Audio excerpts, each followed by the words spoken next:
this on?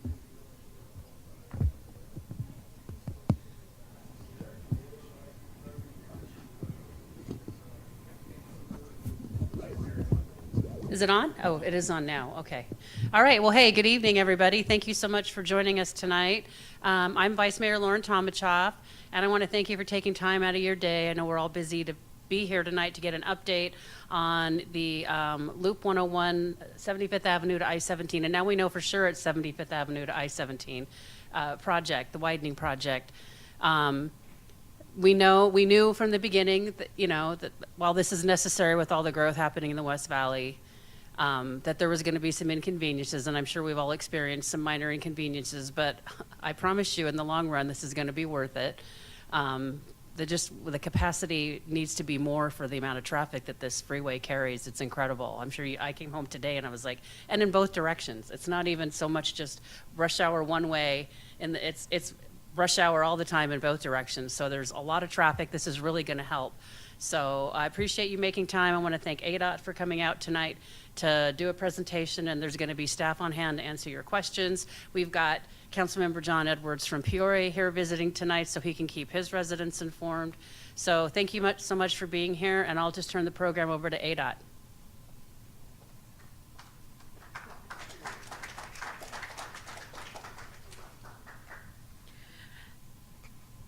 Testing. Thank you so much, Vice Mayor, for the introduction and for inviting us to be here this evening.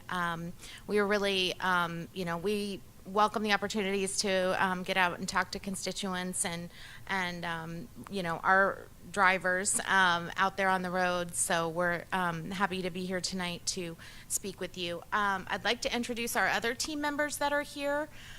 They can help answer some questions after the presentation. So resident engineer for the project is Joel Porras. Project supervisor is Mark Wheeler. Thanks, Mark, for coming. And from Kaufman Specialties, our contractor is Luke Subert. Thank you all so much for coming. So we just want to start with a quick project overview, just to remind you the elements of the project and all the work that we're doing. It's a 30-month-long project. We are widening Loop 101, 75th to I-17 with additional lane in each direction.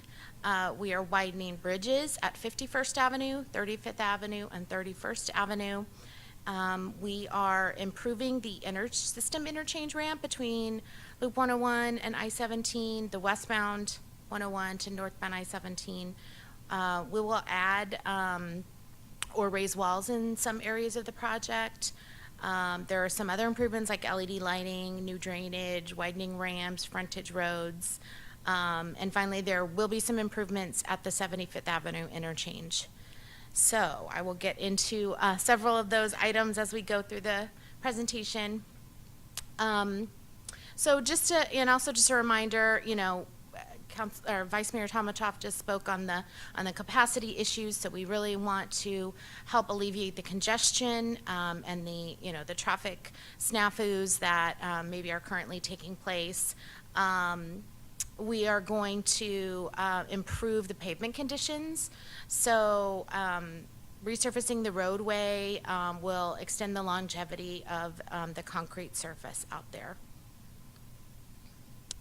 So let's talk a little bit about the progress that we've made thus far on the project. We began in September. We're about 6 months into, as I mentioned, 30 months long project. Initial work has included removing asphalt and doing temporary striping, setting up the work zone and shifting traffic to the median. Behind that, construction barrier crews have removed items that were in the new lane roadway, such as signs and other items, removed fencing and salvage landscaping, and the installation of fiber for the freeway management system at several interchanges has been completed.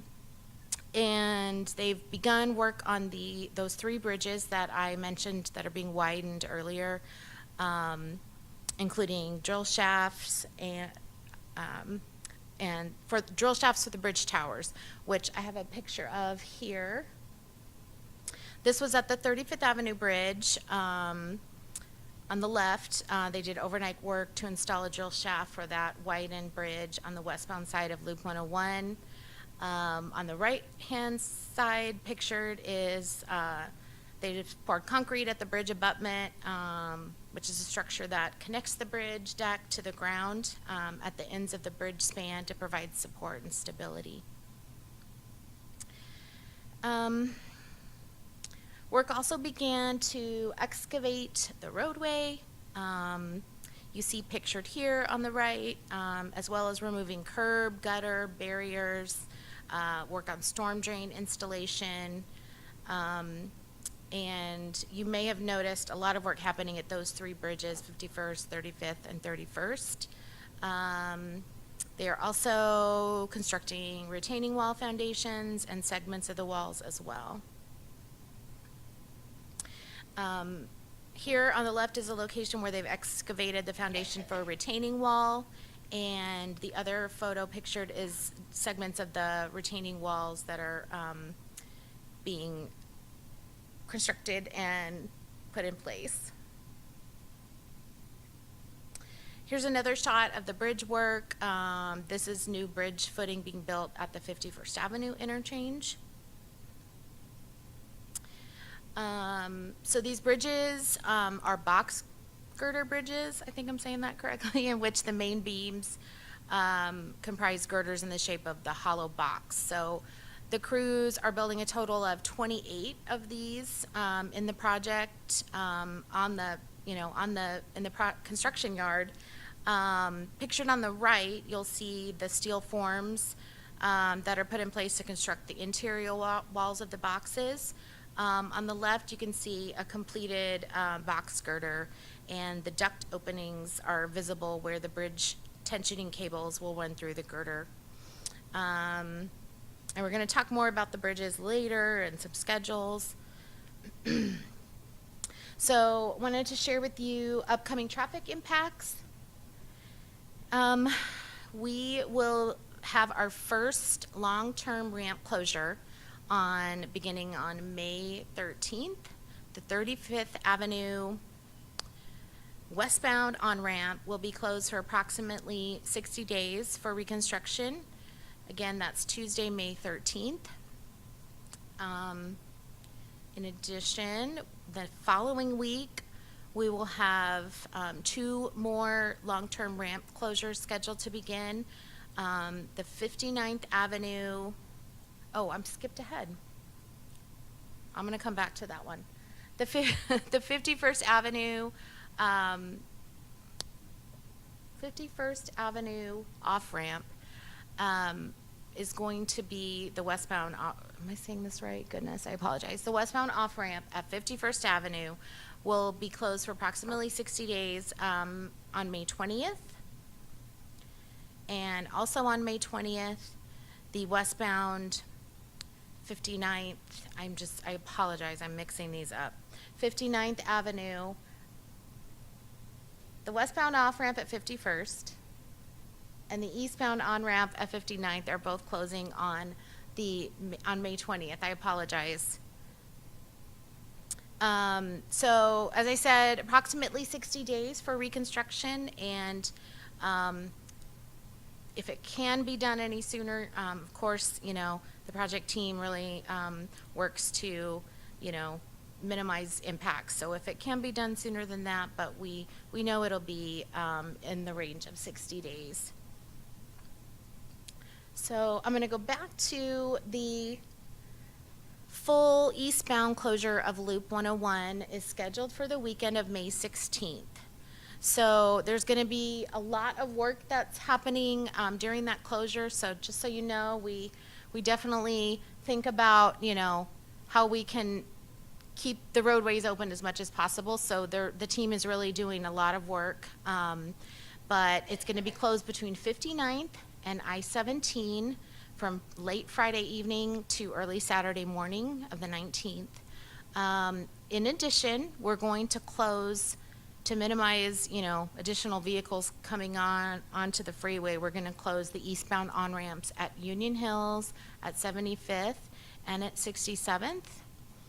And note that the ramp, the eastbound Loop 101 ramp to northbound and southbound I-17, I think that's correct, will be closed as well during that closure.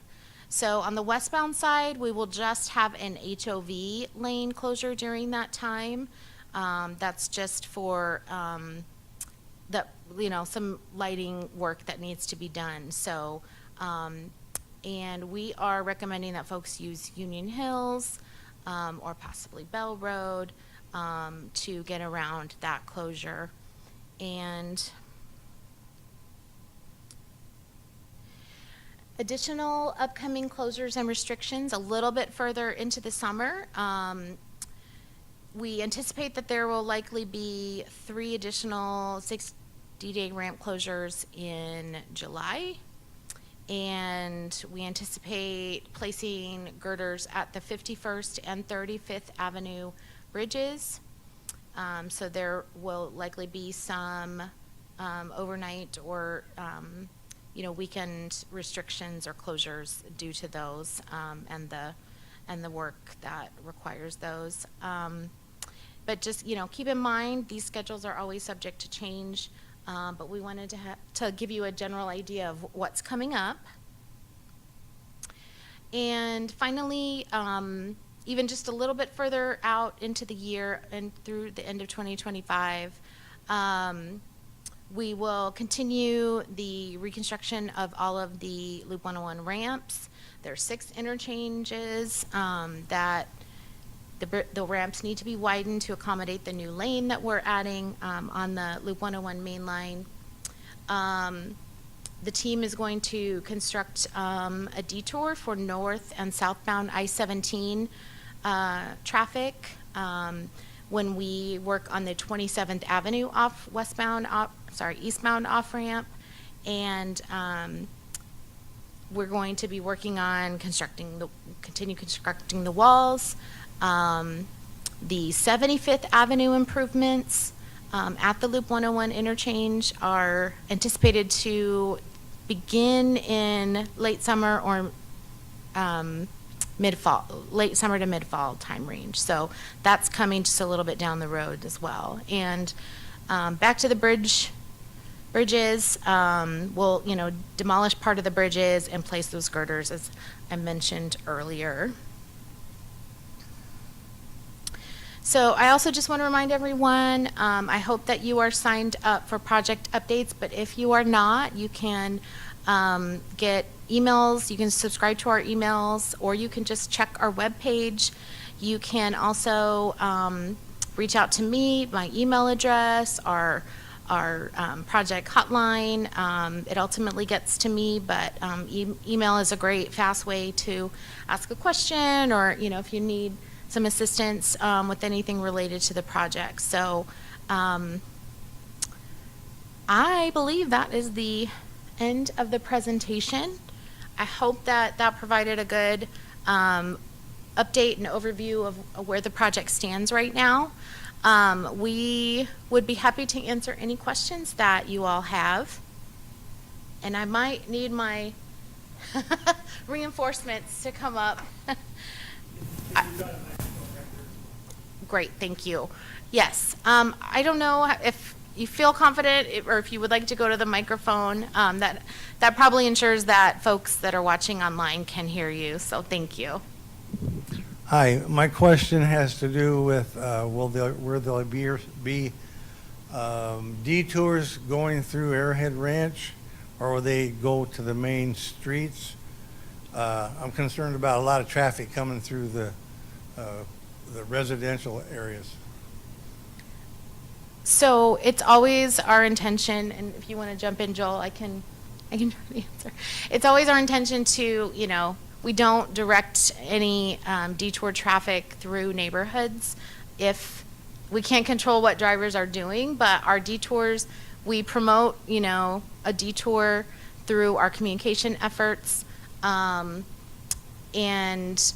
it's always, that's why we're using the main roads as, such as Union Hills or Bell but, and the frontage road is an option as well, now that there's, work pretty much done on the frontage roads, so those will be accessible, during the, during any closures or restrictions. However, that can get backed up and then you're sitting at a light, at the interchange, so that's why we really, ask, folks, probably the best route is one of those main streets, like Union Hills. Did that answer your question? Okay.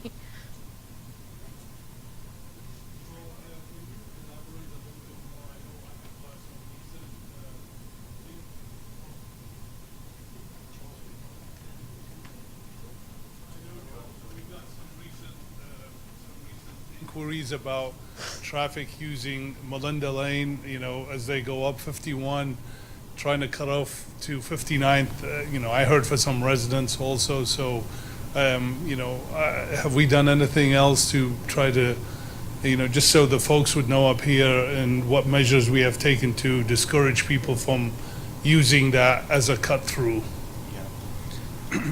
I do agree that in the past, people have been using Melinda Lane as a shortcut to get from 51st to 59th Avenue. However, so what we started doing is we set down some barricades and indicating this is only for local traffic.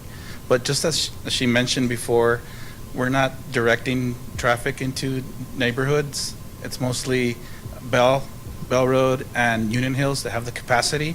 So you'll see those on our alerts that please stick to Bell or Union Hills as a alternative.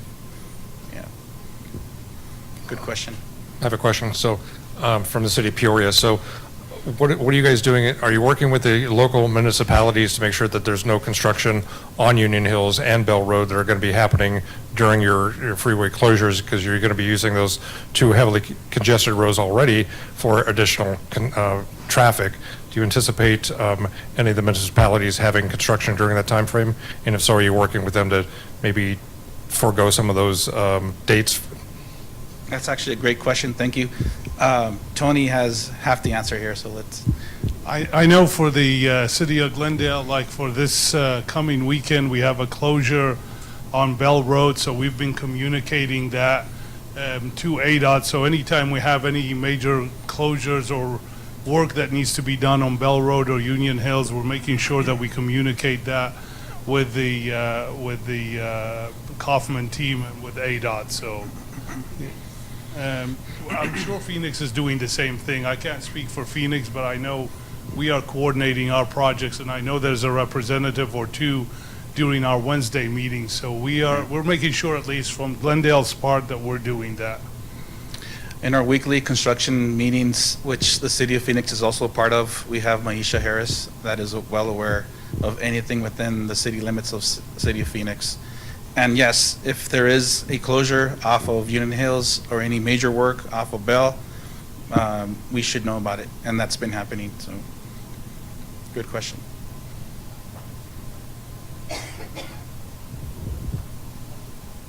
It hasn't happened recently, but I know in the beginning, there were, the traffic in the neighborhood I was getting complaints about was contractors driving through the neighborhoods with their work trucks. That we can do something about. So if you see that, please let me know. Give me as much identification as you can about what the truck says on it, if you can get a number, something on the door. But if they're absolutely not supposed to be going through the neighborhoods and they know that, and he's shaking his head because we had a few instances of that. Take a picture of it, whatever, but let me know. That is something that we can do something about. So they know they're not supposed to do that. They're supposed to go around like everybody else, but they have been shortcutting through the Arrowhead Lakes neighborhood. They stopped doing it, but they did it multiple times before we put a stop to it. So just let us know.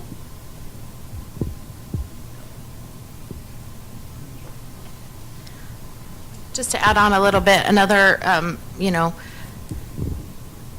Tony and I have spoken, and with the resident about Melinda Lane as well. We also, reached out to the school district, since their transportation facility is on 51st. That's 51st Avenue, and the interchange is heavily used. So worked with their transportation director and, made sure that the buses weren't going through there unless it was, that was their actual student route. So yeah, we really do strive to work with our partners, our municipal partners and other stakeholders to hopefully prevent any of those snafus that might happen.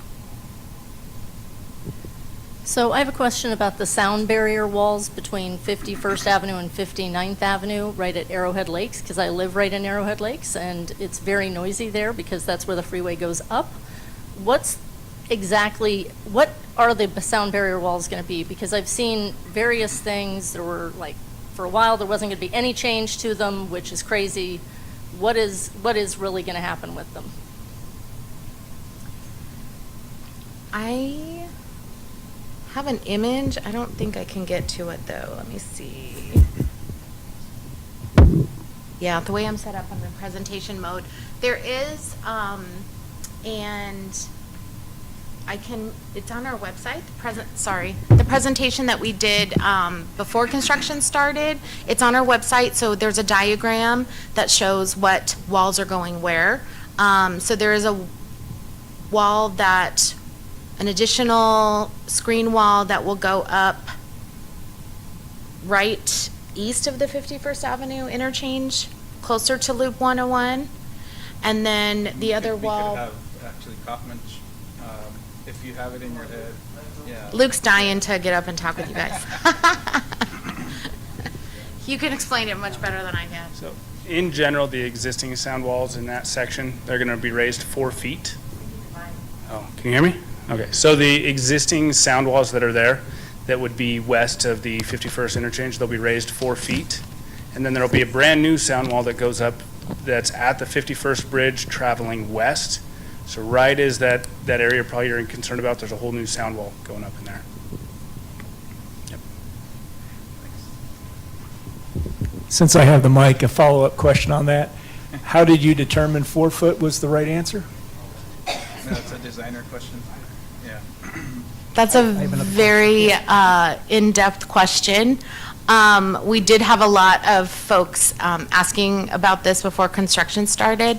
So I can either get your email address or you can take one of my business cards, which is on the table over there, and I can send you the information. So Okay. there's noise readings that were taken. Gotcha. Yeah, there's a lot of Okay. analysis So that went into it. Pretty thorough analysis. So I actually looked that up. So I looked at your presentation. I went to like page 552 of the sound noise, study that was done. And the one for Arrowhead Lakes was actually done September 2020 when it was been driving back and forth to work as it was COVID. And it was raining out. So it was like dead with the sound. So I have a real question about the sound study itself and if that really is correct. Because September 2020 and rain, really not normal here. Okay, don't recall getting the question about rain, but several other residents have asked about the noise readings that were taken, and I believe that they were taken multiple dates, not just once. So different times of day, but during rush hour. And in regards to being during COVID and less traffic on the road, there's a few factors that probably offset in that there's less traffic on the road, but they're going at higher speeds. So that is part of the noise model that our engineers use to, come up with the study and what the recommendations are. So I'm happy to answer your questions if you'd like to email me as well, or, okay. Yeah, of course.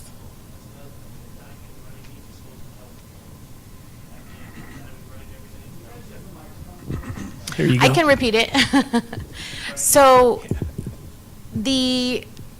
I mentioned the pavement treatment at the end of the project. Once the new lane's built, they will resurface the roadway with the diamond grinding treatment, and that has noise reducing properties, that treatment as well. So that will be put in place also to help smooth ride, but also to provide noise reduction as well.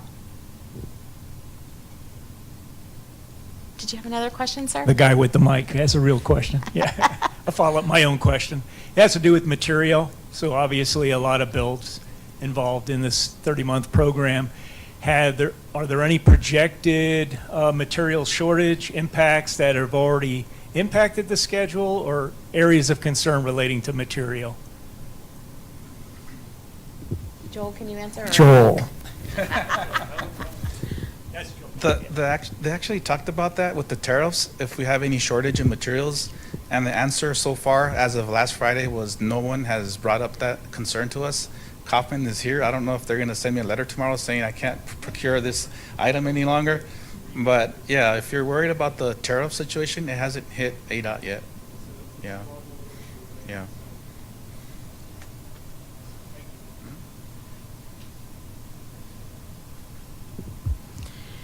Any other questions?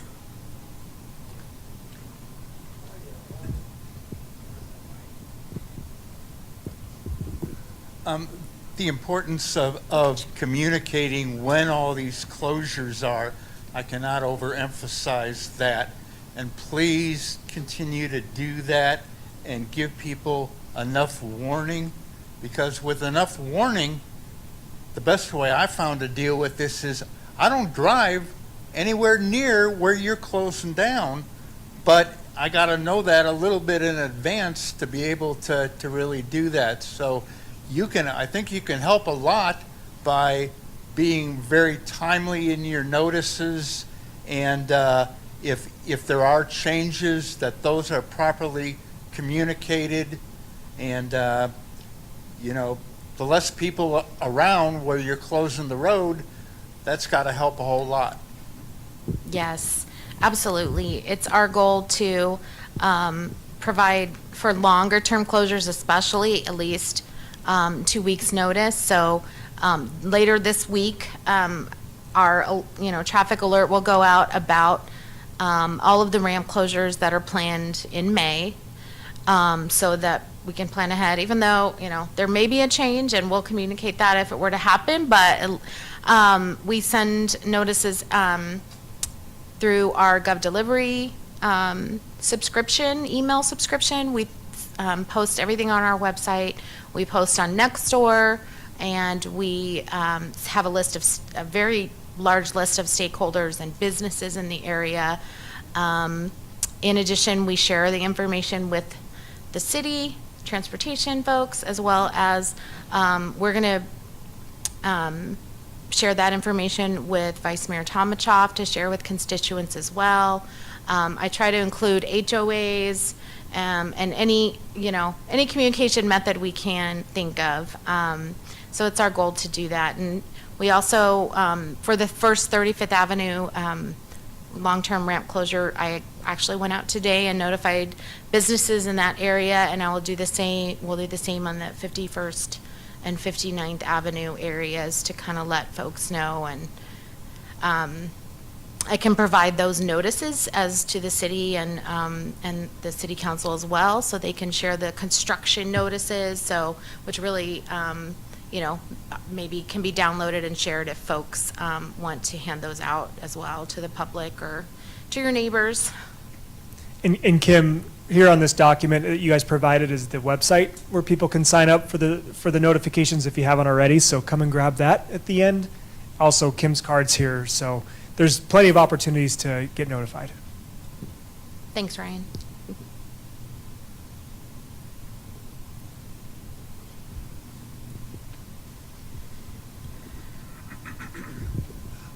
Can I go back to the process of the diamond grinding of the surface? So that was one of the first things that was done, and I think what I heard you say was that. Done yet.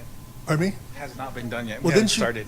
Didn't you peel something off of We the removed concrete? the old asphalt, 1-inch Oh, asphalt, okay. and I we take that- exposed the current I take it back. CCD. Okay, Yeah. so you're going to do that process, and then there's some kind of a material that goes on top of that? No? No, so Okay. what's currently See, there. I'm glad I asked because I'm totally confused. No, that's fine. That's a great question. Diamond grinding is actually where you groove a line that goes parallel with the wheel path. And so that makes your wheel path, instead of it smacking the concrete, the actual noise dissipates so it makes it quieter. So there's no surface that goes on top of that No. that we have to worry about deteriorating like the Correct. stuff that you already stripped off? Diamond Okay. grinding, that's why we want to go that route. The road will last many more years. Yeah, Thank you. yeah, great question. All right, couple more questions. Time for a couple more. I don't know if this is in your guys' area of responsibility, but I find there's some lights that take forever to change. Do you guys have any adjustment on that based on where you're working and any of that, or is that under the control of the city? It depends where you live, which light you're talking about. Well, I'm talking, the one I really hate is 75th Avenue and the 101. I'm trying to go north on 75th. And it seems like there's 5 lights that go off before I can go through. Yeah. And I don't know if that has any bearing on what you guys are doing, or if what area you're working in, if there's any adjustments that are done Correct. to make the lights go more quickly. Yeah. So when we have a closure, we do work closely with Phoenix and also Glendale to help us extend those lights to have a longer green and get more cars out of the way. If we're not working in the area, it falls back to the city that you're in. There is a few lights that ADOT does control. I think 59th is one of them, if I remember correctly. I don't know if 75th is ADOT also? All right, I guess you're sending us an email. We'll look into that one. Yeah, correct. Yeah.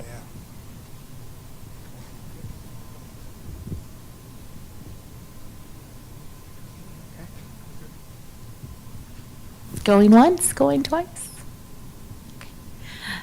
Thank you so much for your attention to our update presentation this evening. We really thank you for inviting us to be here. And I will hand it over to City of Glendale Transportation Department. Mr. Parab Adabala. Did I pronounce that correctly? Yes, thank you. I don't know how many of you here have used Glendale One. Any of you who haven't, you can, if you haven't, basically there's an app called Glendale One, or if you go on the Glendale website, on the homepage, there's a link to a Glendale One webpage where you can enter your service requests, and it's for anything to do with the city services. You have pothole in the street, you have an issue with the traffic signal or street light, anything to do with city services, you can enter that into the system. And a lot of times there's keywords you can use. If you're trying to address, there's a tree branch that's blocking your sidewalk, you want to say landscape or tree, generally you'll get a quick drop down that shows up, and you can click on that and you can enter your address and your contact information, and then it'll come to city staff, and if it needs to be addressed by another group, we will address it or share it with that group. What it does is, if you provide your contact information, email or phone number, you will get updates as the request is progressing through whatever steps it's going through. So you'll get an update instead of having to call back. So Glendale One's an excellent system, and also it gives a way to for us to go back and look if we've received multiple requests on something that there's a larger issue that's going on. So if you haven't used Glendale One, and if you want to catch me after the meeting, I can show you how to use it. Is there any questions related to transportation in the city itself? Great service. All right, thank you.